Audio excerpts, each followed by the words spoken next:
hopefully the content has been interesting and entertaining. I'm going to be your moderator today. I'm Heather House. I am really happy to be back home in Central Texas. I'm from Austin, and my family has been in Central Texas since before Texas was Texas, when we were flying under another flag. So I am particularly interested and passionate about the health of our cities in Texas. So this is very exciting for me. I'm going to go ahead and bring up Jen Sanders.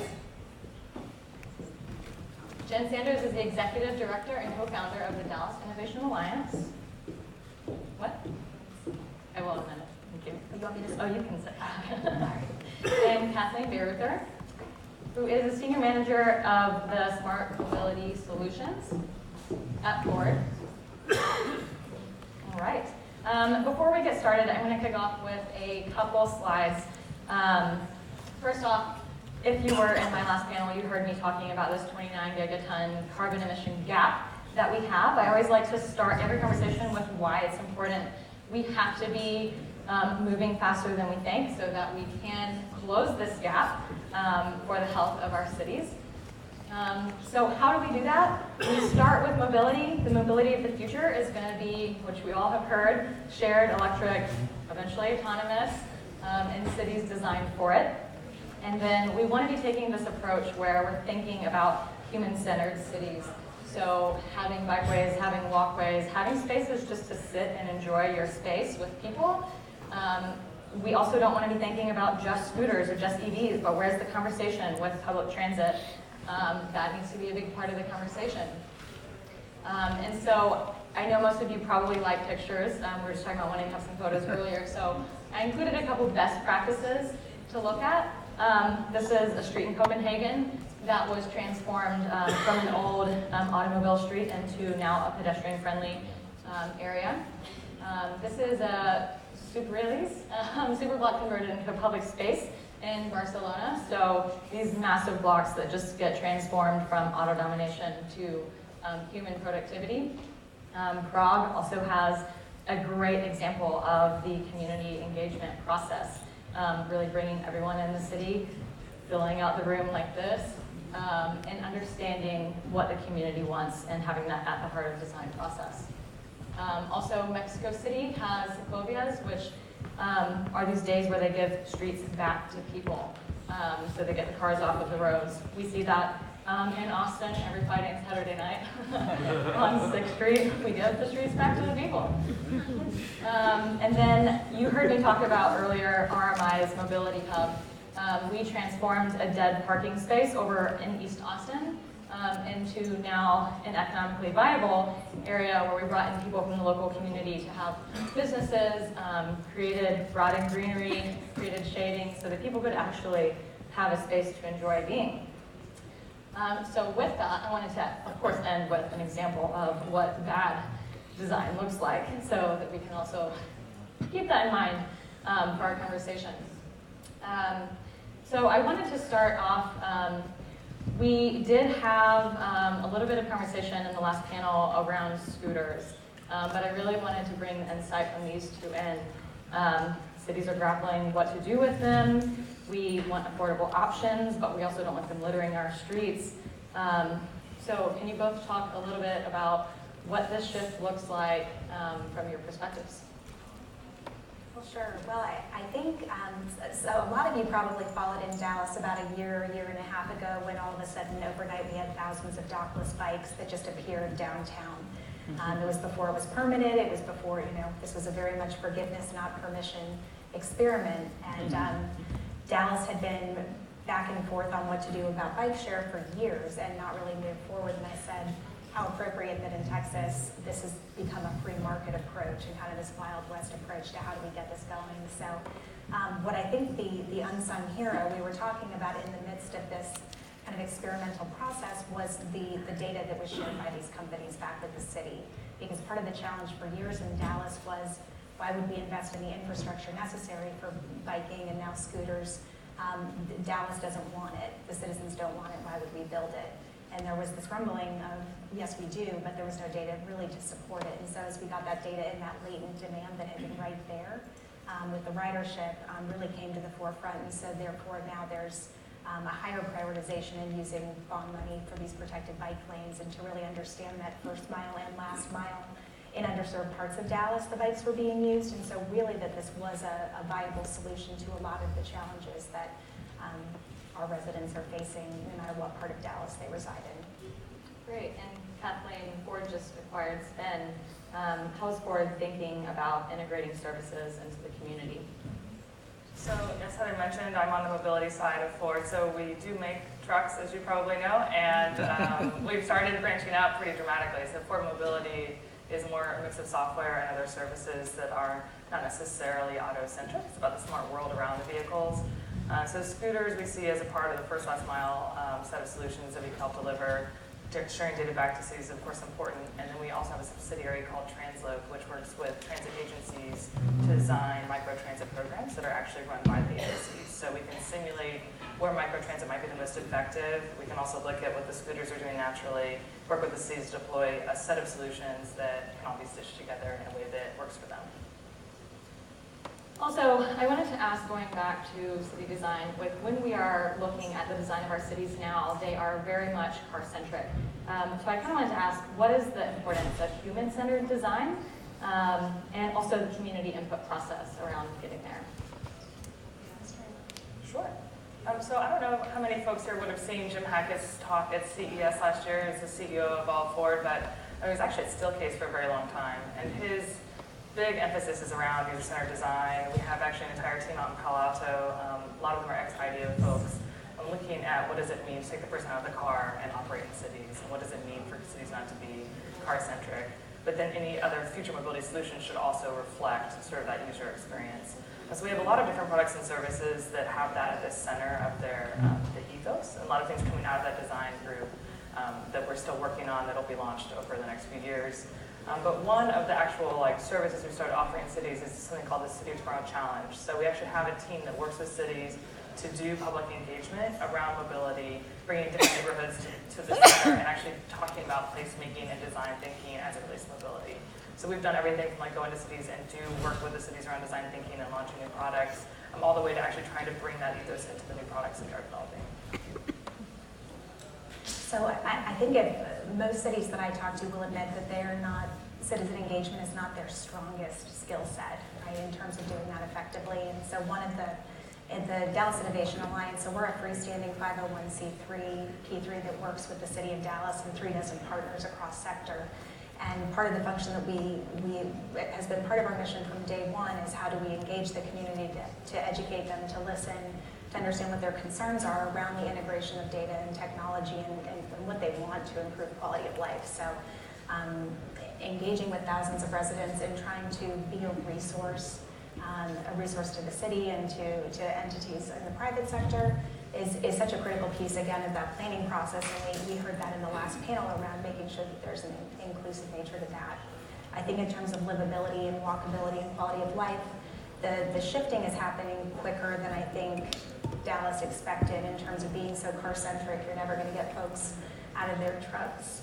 And I never want them to get out of their trucks, Kathleen. We always need trucks. We're always going to need trucks. But I think in terms of, so the downtown density in Dallas, when I moved here in 2005, there were less than 1,000 residents. There are 12,000 now, and there's 14,000 units under construction, residential, in the downtown core. And so the needs are changing, the demands are changing, and those squeaky wheels are starting to cause the strategy to shift in terms of how downtown's being redesigned, what the sidewalk widths look like, what the lane usage looks like, curbside, I think we're going to talk about shortly. But the role of a downtown public improvement district is something that I think can't be overstated, because they can move autonomously, they have their own budgets, they can focus in a very micro way in terms of what are the needs of that specific part of the city, and then allow that to move out. So what we've seen is our downtown PID taking a really central leadership role in creating that sense of place and quality of life, and shifting how downtown is designed, and then letting other parts of the city leverage those learnings. If I could just double down on so Jen mentioned listening and also how the work gets done. A lot of what my team and I are focused on is actually listening to the needs of cities and making sure that any what that we deploy actually is congruent with what the city's priorities are. But we could all be aligned, and it can still be very hard to actually move a project forward. And so some of what we've learned, I think, in partnering with each other as well as in other communities is what does it mean to not just identify a solution that everyone's aligned around, but also deploy it in a way that is as rapid as it needs to be? Because municipal budget planning and these cycles and actually finding the funds for these new solutions, there's a years plus long lag on a lot of those things. And so how can we be innovative and how can we work with existing institutions to be more nimble and try new things out and get them tested quickly and then iterate as a coalition of public and private partners. And so I think the what is only a piece of this. People ask me mostly about the what are you working on? It's more about how we deploy it in cities in concert with their priorities. To that end, it's about taking that quick response and being proactive, not reactive, right? But you also have to take the long view as well, because I think part of the problem, you could argue it's election cycle timing, you could argue the instant gratification nature of all of us, myself included. But if you're not taking a generational look ahead strategically, we're never going to get there. So I think it's the balancing of the long view and planning for, with the need to really be very, very responsive. It is something that I think is really, really challenging for us to do. Great, I'll just let y'all take it from here. So one thing that Jen mentioned was curbs, and kind of got me thinking, we're near one of the most well-known battleground sites in Texas, and I started thinking, what is that battleground site for mobility? And it really is the curb. Car lovers, urbanists, everyone is fighting over the curb space right now. So would you two talk a little bit more about that battleground, why it's so important, what's going on around the curb? You want to start with placemaking, and then I'll talk about data standards? Getting it. Let's Okay. do it. All right. So from a placemaking standpoint, I think as there's an increased desire for walkability and potential for littering of sidewalks and pieces like that, there's obviously a need to look at curb maintenance and placemaking. There's an organization based in Dallas but has done work all over the world called Better Block. Have any of y'all heard about Better Block? Yep, we've got some nods and not. So they do kind of guerrilla placemaking, working with communities and saying, okay, this intersection feels unsafe to you. We're going to create these bump outs and these new crosswalk concepts and various things. But what they really do is illustrate the change the communities want, and in some cases why current zoning policies are antiquated. So saying this is what people want, the world didn't explode, maybe we should really take a serious look at changing these zoning and permitting policies for people. And so I think as we look at the shared economy, obviously curb management is going to be more and more critical to not create double parking situations and further congestion.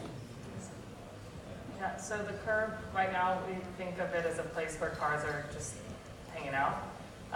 Over time, as vehicles are in service of the fleet, they'll be in constant motion. There's no value for a fleet operator to have the vehicle sitting in one place for a long period of time, unless it's being serviced, right? So the goal for the operators will be to keep those vehicles in motion. The goal for the city is to reduce congestion and create throughput. And right now what you'll see is cars parked on a curb, and then you'll see loading and unloading of Ubers and Lyfts.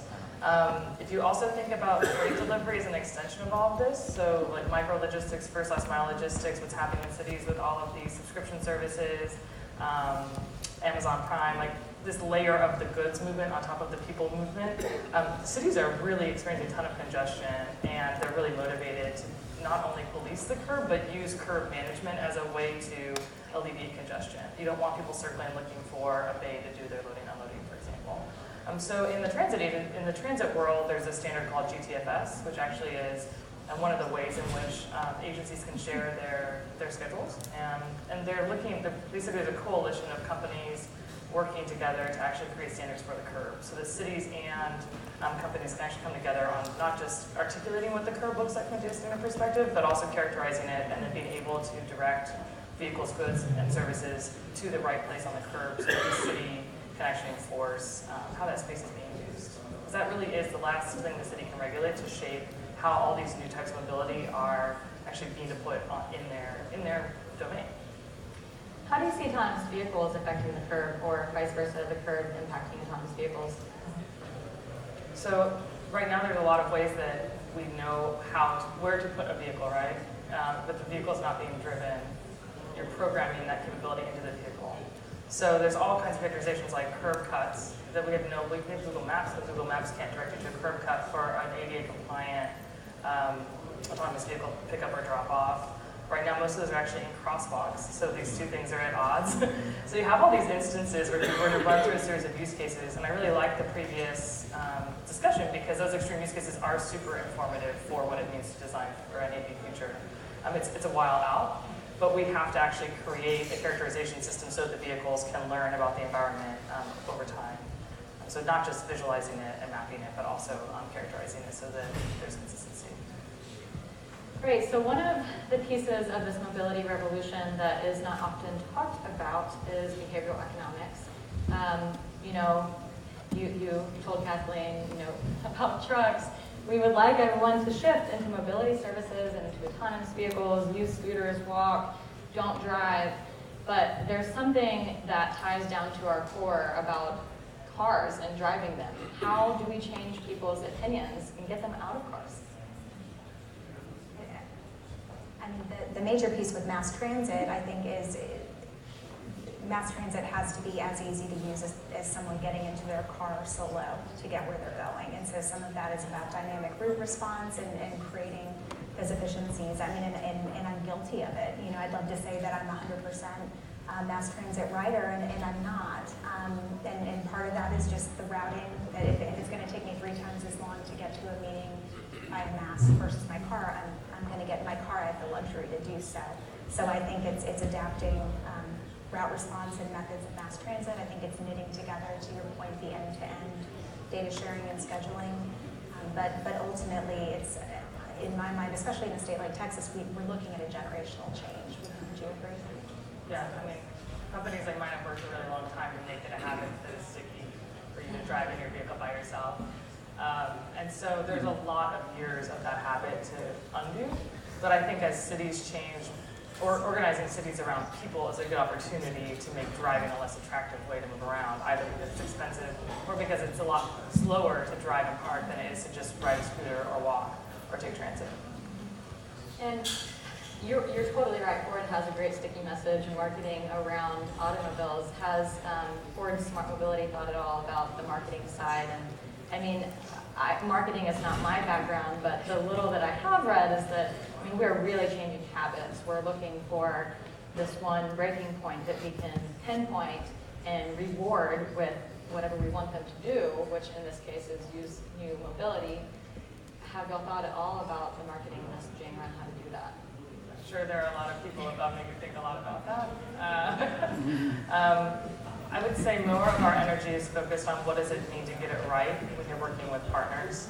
So there's marketing in terms of like a glossy brochure, but then there's actually delivering on a message of partnership.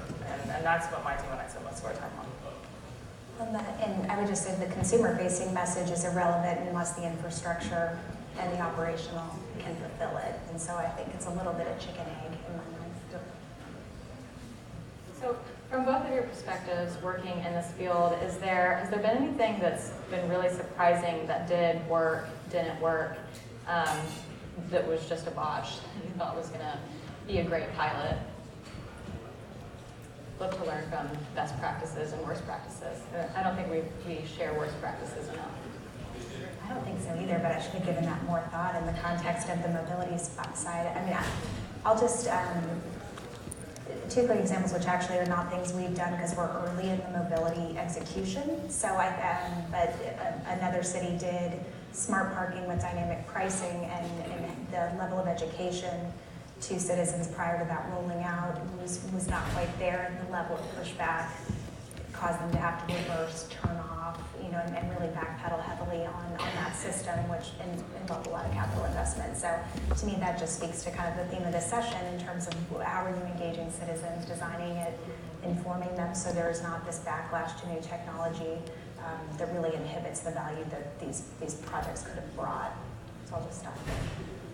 I think there's a lot of efforts around pilots, and so you see different entities trying to try these new technologies out, but the focus of the conversations tends to be about the technology itself, and maybe how can we use, like the starting point is how do we play with autonomous vehicles, and the second question is where do we put an autonomous vehicle, and the third question is what problem do we want to solve.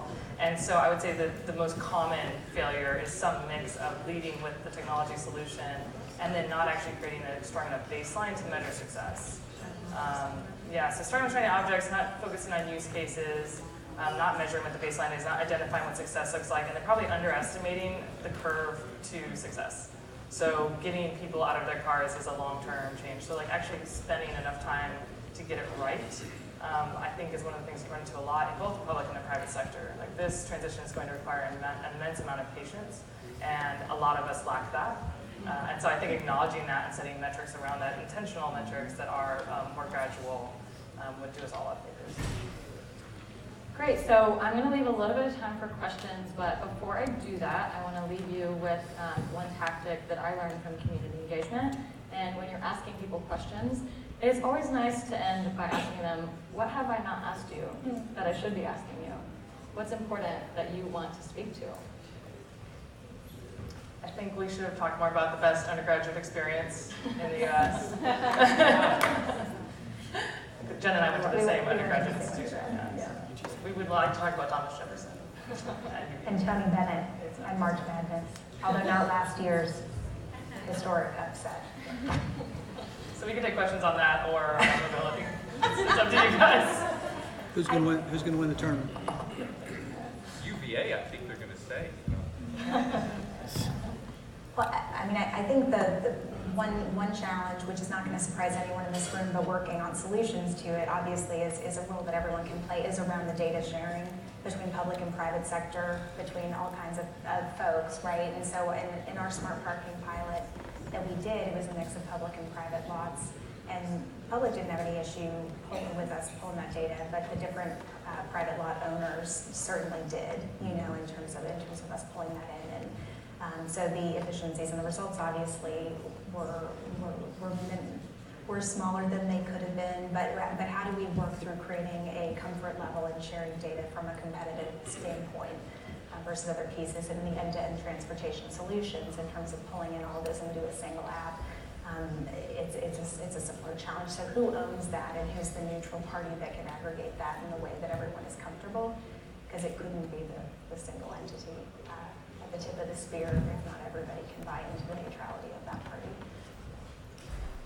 The only thing I would add from a content standpoint, other than we should talk about UVA more, is that I think there's a lot of opportunity to co-create these solutions right now. So the assumption is the private sector has a very specific perspective, and a lot of these solutions are already completely baked, and we're just going to push them onto you, and your job is to respond to that. And I will tell you that part of why my team exists is that we don't have it all figured out, and a lot of things are changing in real time on our side as well. So I think there's a unique opportunity right now to bring companies together that are all operating the same ecosystem. Like, we're not all at each other's throats. We're actually all figuring out where we're going to play in this ecosystem.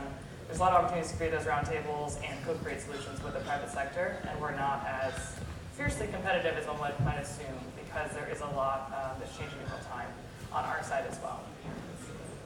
Well, thank you both. We've got time for about 2 questions. Let's first give them a round of applause.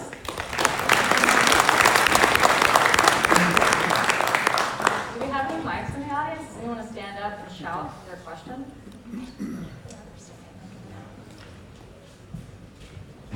This is the stress test. Were you listening? Well, we covered everything so well, there's just nothing left to say. All right. Well, let's give them one.